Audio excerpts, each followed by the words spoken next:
As the guest editor of this issue of Development Outreach, I'm really excited about the fact that we get to talk about the power of innovation and why it matters for development. I've been at the World Bank now for less than a year, and it's been an incredible ride so far. I spent the majority of my career actually working in development in the developing world itself, between Africa, Asia, and the Middle East. And I was working with the Aga Khan Development Network, where I really cut my teeth on the issues from the perspective of the end user or the citizen.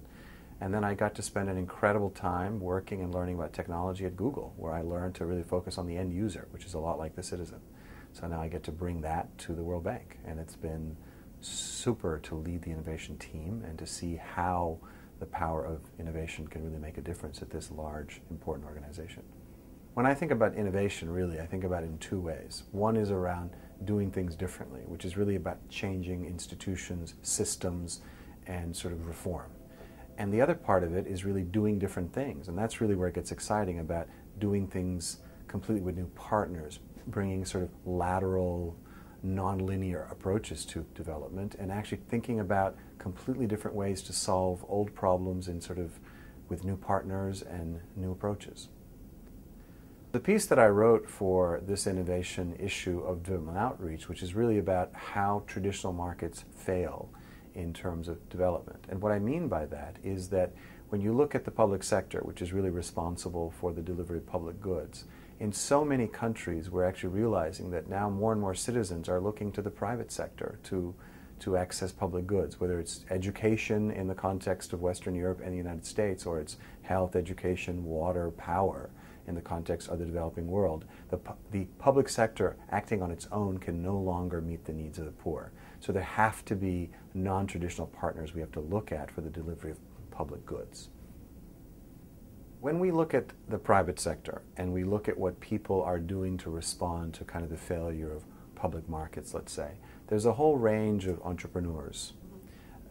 We call them social entrepreneurs, which are really focused on improving the delivery of services to the poor and the delivery of public goods, if you will, in the developing world. I think they have a huge power which is yet to be unleashed. And this is really where the development marketplace has played a transformative role, I think, over the past decade or so, is that we've been able to support social entrepreneurs who are able to provide goods and services to the poor that the public sector is not able to provide. And now the challenge is, how do you do it at scale? And I think that's where we have the opportunity to really engage social entrepreneurs for systemic change. So while I think that the private sector, particularly commercial entities and non-commercial entities, have a role to play and are playing a role in the delivery of basic services to the poor, particularly public goods in the developing world, there's the notion of scale. Small is wonderful, there's lots of wonderful examples, but the problems are huge and time is ticking. And so what we really need to do is to accelerate the rate at which these solutions serve the poor and help them achieve scale much, much more quickly. And here is where the development marketplace, I think, has an opportunity. Traditionally, we've really focused on small-scale, early-stage enterprises, but a subset of these have proven results, and excellence begs scale.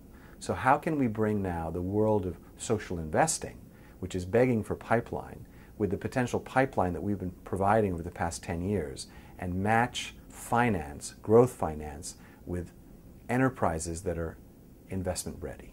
That's the opportunity. There's a whole new group of investors that are calling themselves social investors. Collectively, they represent over $50 billion of capital a year. But what they're constrained by is efficient deal flow and pipeline. There's a subset of those investors that are now calling themselves hybrid investors. That is, investors that are not optimizing just for a financial return, but are trying to find an optimization between a social return and a financial return. And that's where things get interesting. So if you think about Muhammad Yunus's work on a social business, for example, he's saying enterprises, businesses, if you will, can be a very powerful vehicle to provide public goods, goods and services to the poor. And if they're not, in a sense, obsessed with a financial return, can they be a powerful lever to deliver effective goods and services to the poor? That's what the opportunity is for the hybrid investor. Where I think this gets really interesting, and what kind of gets me up in the morning, is that I see the power of innovation and the power of entrepreneurship beginning to converge with the delivery of services to the poor. And while I think that traditional development institutions, non-governmental organizations, and frankly governments have been working a long time on trying to meet the challenge of serving the poor, I think there's a unique opportunity to really engage with the private sector and with technology companies and with non-traditional actors in a way that we can create a concerted effort and a convergence of technology, scale, and entrepreneurship in a way that really moves the needle in poverty alleviation.